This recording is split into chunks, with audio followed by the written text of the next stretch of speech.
Welcome to the Making of Me podcast, where we explore the stories of resilience, growth, and the mastering of the skills to live intentional.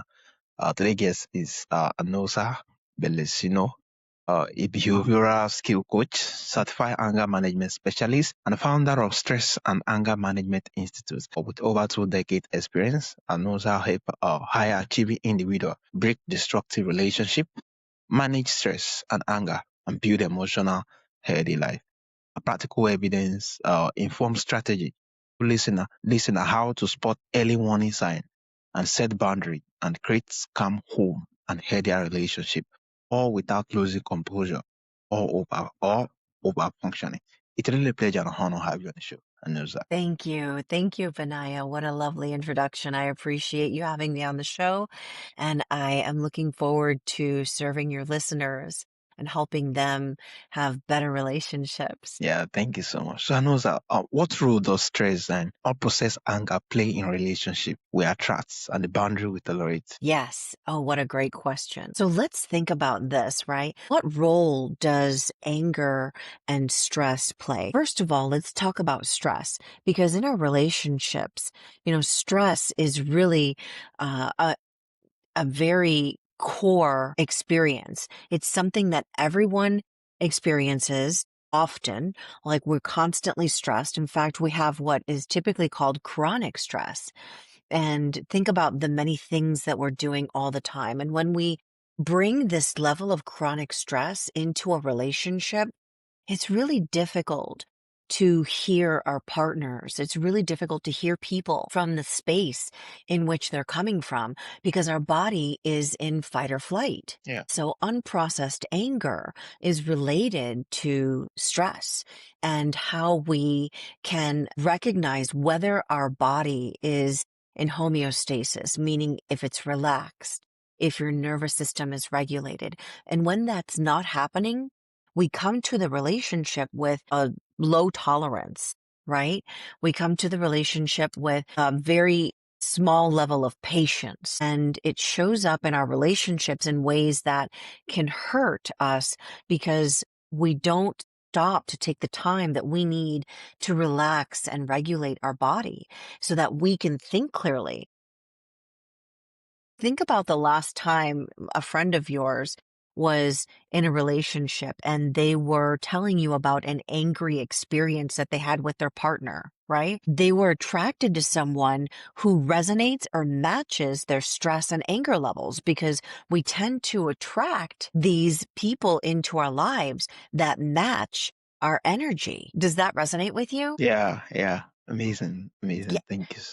And that's how we attract people, and by what we tolerate. So if we have a low tolerance, if we have an inability to recognize that we don't have a lot of patience, then we're going to maybe attract someone who has more patience to try to balance ourselves out. But that's going to be an unbalanced relationship, and it's not going to last. It's not going to be a healthy relationship.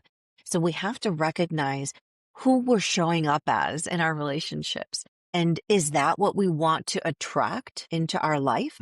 Amazing. Thank you so much for sharing. I think this is really lovely being that when there is no boundaries, especially when it comes to all those anger relationships, over time we get to see a whole lot of those patterns reflecting over and over and over the different relationships we have with different persons. And it just speaks volumes to having boundaries. It's really amazing. So can you share a moment in your life in your life that inspire you to focus on happy achieving individual break or destructive relationship pattern? Okay. So you want me to share, let's just phrase that one more time. Yeah. Can you share the moments in your life that inspire you to focus on high achieving individual break destructive relationship pattern? So the moment or the patterns in life that high achieving individuals, how they are successful, like in other areas, but they Yeah. struggle to choose like emotionally healthy partners. Yeah. How you Does that make at what point did you choose them? Are you asking about me personally? Yes. Okay. So at what point did I choose? Well, let's see if I understand your question. I think as a person who values themselves as a high achiever, or sometimes an overachiever, there tends to be characteristics like people pleasing. There tends to be characteristics like perfectionism. And so we want to, for me personally, also have partners and relationships that match those. And sometimes in relationships, we can choose people that pretend they carry a mask, they wear a mask to demonstrate their best aspects. But by the time, if we don't, and I'll speak for myself, if I don't have the necessary values and beliefs in place that allow Mm. me to see past a person's facade, then it's going to affect me in my Mm. relationship with them. But it's also going to affect my relationships with my children, my relationships with my clients, my relationships with my students. It's going to affect every area. And so as a high achiever, I think what is most important is that we recognize that we want everyone to be happy. We want everything to go well. And we have to recognize that it's not always our responsibility Yeah.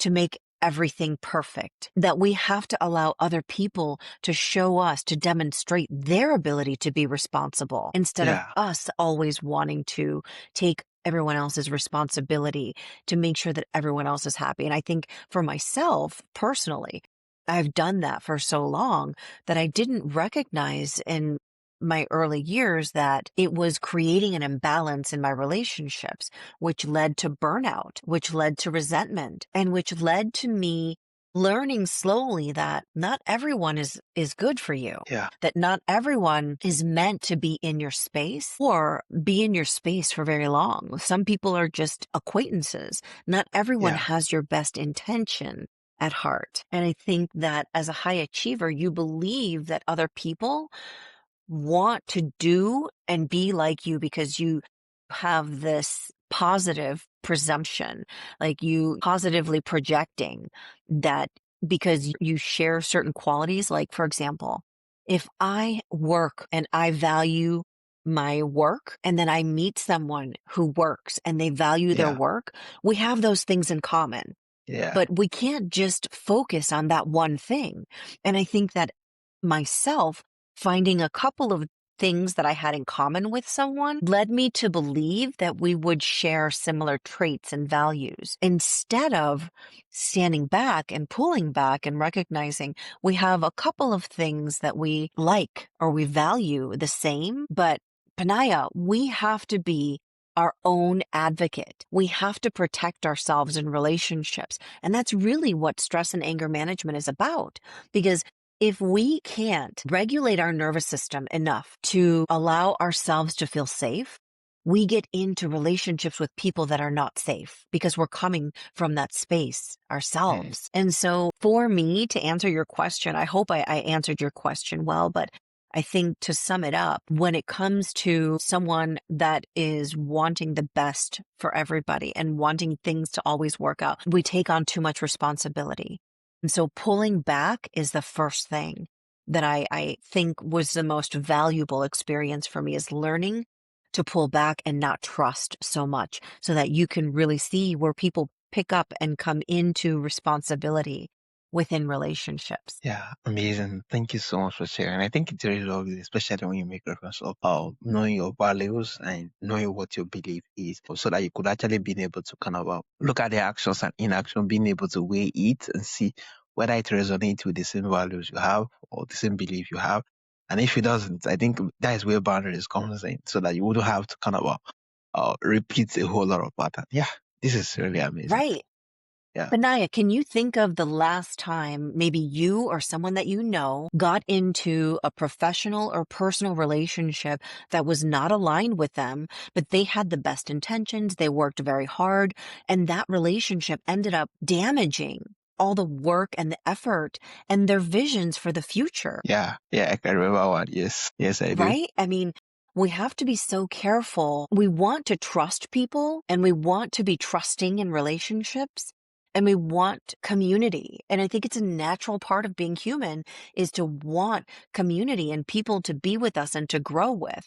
But we also need to be diligent about recognizing when we're in relationships, how high achievers, for example, will take on relationships that they struggle with emotionally because they're carrying most of the weight in the Yeah. relationship. Yeah, so true. Amazing. Thank you so much for sharing. So how can we now hold boundaries without feeling guilty? Blowing up or shutting down? Yeah. Holding boundaries without feeling guilty or blowing up or shutting down is a skill. It really is. It's a skill set because it doesn't come naturally unless we were conditioned that way from 0 to 5. If we had parents that were really good at demonstrating boundaries and helping us self-soothe and with coping skills, most of us didn't. And so we want to figure out, how do we regulate ourselves within a relationship? Let's say you're already in a relationship that's not aligned with you, but you don't know how to or whether it can change. And so instead of creating arguments or conflict, you shut down or you blow up to make your point. And like I said, this is a skill because that requires an individual to be okay with conflict and to express it in an assertive manner. And typically, if you are the one in the relationship that is expressing yourself assertively, and you find yourself in a relationship with someone who doesn't communicate well, Yeah. or who is constantly creating conflict around what you call as just a conversation, there's a mismatch. And that's a really difficult skill to uphold if you're in a relationship where you're not equally yoked, where you're not aligned. But sometimes we're in too deep and it's too Hmm. late, in essence. We're trying to Yeah. work our way out of the relationship or out of the career or out of the experience. And so without blowing up or without shutting down, we have to be able to recognize who we need to be and the level of calm that we need to have in order to address these people in our relationships. Because we have to come to a conversation with this type of experience or this person from their perspective. We have to recognize what's meaningful for them because we usually come to conversations about what's meaningful for us. And we Yeah. do need to be very clear about what's meaningful for What's us me? and our What? values and who we are for that relationship. But we also need to use emotional intelligence. Benaya, we have to come from a perspective of the other person and what they think are wins for them. Because if we're only coming from the perspective of what we want and our wins, there's no way that other person is going to hear Yeah. us. So Yeah. So true. compromise, right? And this is all communication. This is all very simple and it can be taught, it can be learned so that we're not blowing up or we're not shutting down, but we're coming to a conversation where we assert ourselves and our values and our beliefs in the space of hearing and knowing as much as possible what the other person sees as a win, because that's most important. They won't be able to hear us. That other person won't be able to hear us if we don't recognize what they want first. Hmm. Amazing. I think this is really lovely, especially when we make reference. Yeah, is a skill, and if you didn't grow up with more like it being done rightly, completely you won't get to know what dynamics is being involved to actually more like getting it right. But over time, looking ahead and sitting with yourself, the fact that what do I really want from a relationship and defining what your value is, what you believe is, and then you could actually leave it out. Why seeking the opinion of the other person to see what belief and values they have to be able to know, is this something I could commit with, so that you won't have to kind of be too deep to actually discover that, what, I'm already in this, and coming out now become more like very demanding. And yeah, it's really amazing. Which Yeah. which So is exactly what you said. It goes back yeah. to boundaries. But if we go into relationships, high achievers, people pleasers, we go into relationships wanting to please other people, wanting to show the best side of ourselves. But I think that should be saved for a little further on in the relationship when we get to see who the other person is and whether or not they value us as a human being. And the boundaries that you're talking about, can you share with me, Benaya, what are some of the boundaries that come up for you when you think about these types of relationships? When it comes to some of the boundary, I think is the fact that, which I've not thought about this before. Okay, some of the boundary is going to be, wow. Why am It's I not okay. thinking about? Okay. Right, because this is natural because we don't think from the place of boundaries every moment. They Yeah. have to be who we are, right? So let's take, for example, a boundary of lying, right? Yeah. A person who is honest. So a boundary that we have is we will not be in relationships with people who lie, right? People who hide the truth from us, people who hurt us, right? So boundaries could be respect, right? We want to recognize that a boundary for us is, does this person respect our values and our truth? And these are some of the things that we want to look at. And if we don't recognize it, if we don't stop to think in the beginning, because isn't it so easy to get caught up in a relationship and the excitement of it, the chemistry of it, the funness of it, the newness of it. We're not thinking about boundaries in that moment. We're thinking about how great, how fun, and how good I feel. But Amazing. This is really, rarely, yeah. rarely And I do we think as you think just make about, reference of that now, it just dawned on me that yes, I think one of the boundaries that being non-negotiable for me is going to be integrity. Your word having to match ah, your actions, and the actions having to be your word out. It's really key. yeah, and integrity, because if we think about it, everything is relative, right? Reality, everyone's reality is relative to their experiences and their filters. And the word integrity can mean one thing to you, but it can mean something totally Yeah, different to the person that you're in the relationship with. So communication is the only way you're going to recognize what integrity means to them. And a lot of times we just go with our feelings and we don't recognize that we need more time to talk. We need more time to have uncomfortable conversations yeah, in the beginning. yeah, amazing. So what are some about the myths about anger that keep people stuck in unhealthy relationship or dynamics? Wow, that's a big question. So, some of the things I think that keep people stuck, and let me just make sure that I understand your question.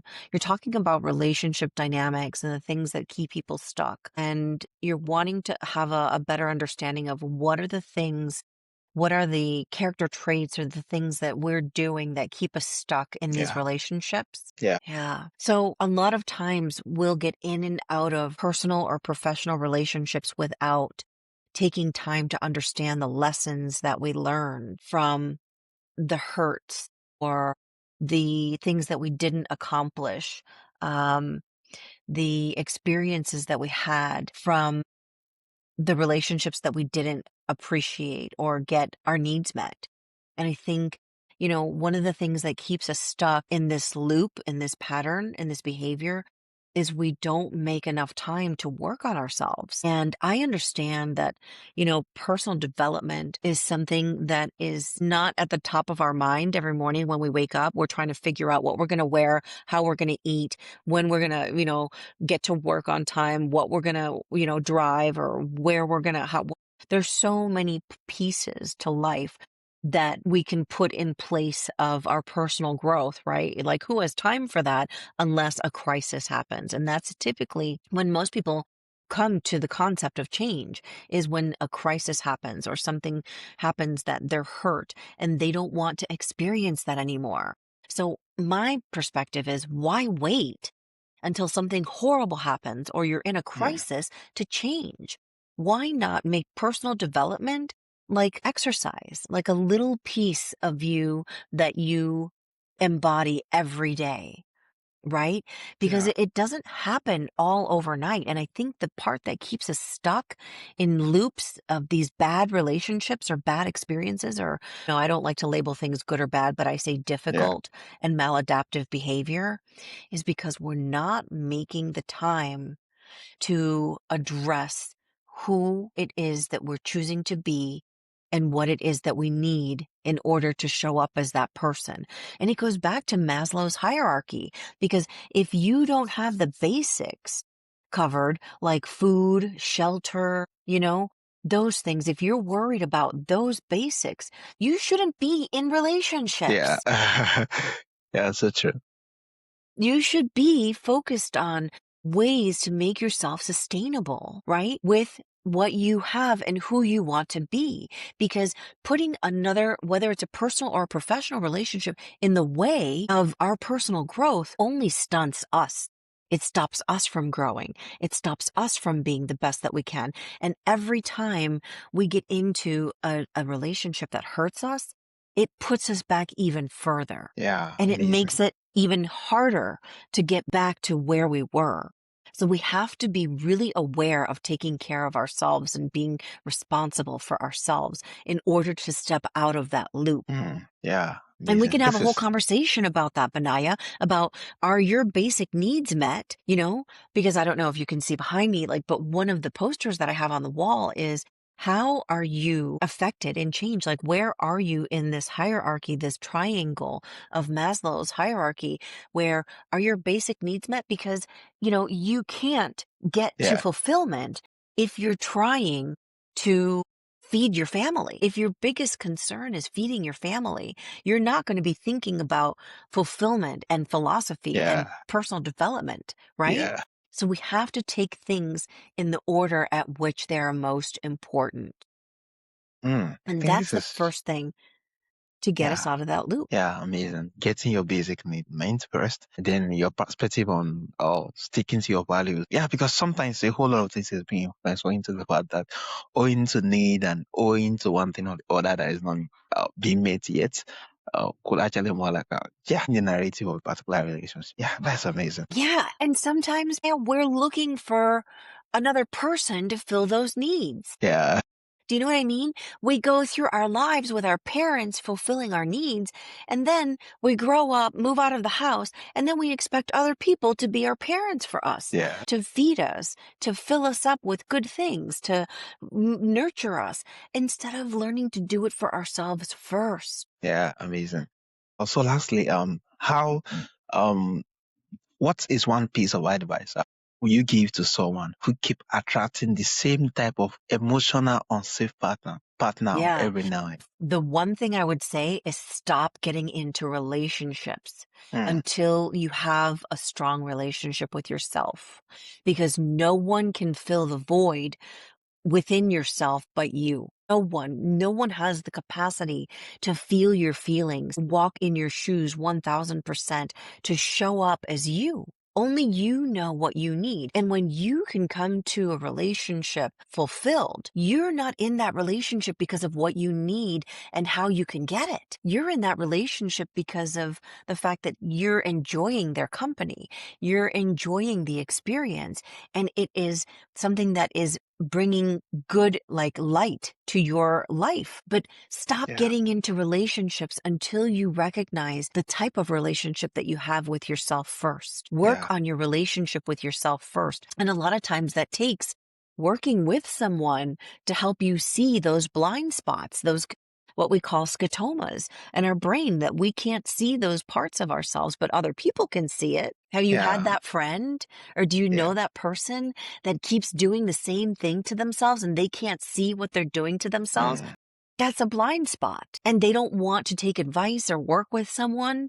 Then where can you go from there? You don't have a lot of hope. But if you can work on yourself and trust someone that you're working with to show you your blind spots and then recognize how you can be more aware and shift that, that's where your power lies. amazing, amazing. Thank you so much for sharing it. Yeah, this is really amazing. Once there's more like a longing, there's a void that's, yeah, you actually need someone to actually get to feel it instead of being whole. At the end of the day, you keep attracting the cycles every now and then. And I think just what you said, the best ideas is to stop and actually more like, yeah, feed a particular hole and yeah, being in peace with yourself without needing any person. That would be a very good start point to start a relationship. Yeah, this has really been amazing. Yeah, thank you so much. Also, from our audience who would love to reach out to explore more of this and get your materials and for coaching sections, where is the best platform to reach out? Sure. So, first of all, you can go to the website and you can check us out on Instagram. So, a lot of people like to use their Instagram accounts, maybe.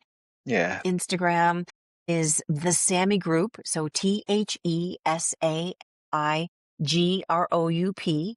And it's the same for the website, thesammygroup.com. And you'll receive information, but you can sign up to get, free resources. You'll be able to use the links in bio to gain more access and knowledge. And I can even share a link with you for your listeners if they want to test their relationships and see if their relationship is making them, add to their stress, if their relationship is making them sick. It'll really be amazing. Thank you so much for sharing your whole lot of insights on relationship. Your word actually more like remind us that success isn't just about what we achieve. It's about how we show up in love, connection, and emotional safety. Yeah. Yeah, this has really been Yeah. amazing. It's a pleasure having you. It's been a pleasure. You asked great questions. Thank you so much for having me. And I hope it was helpful for your listeners.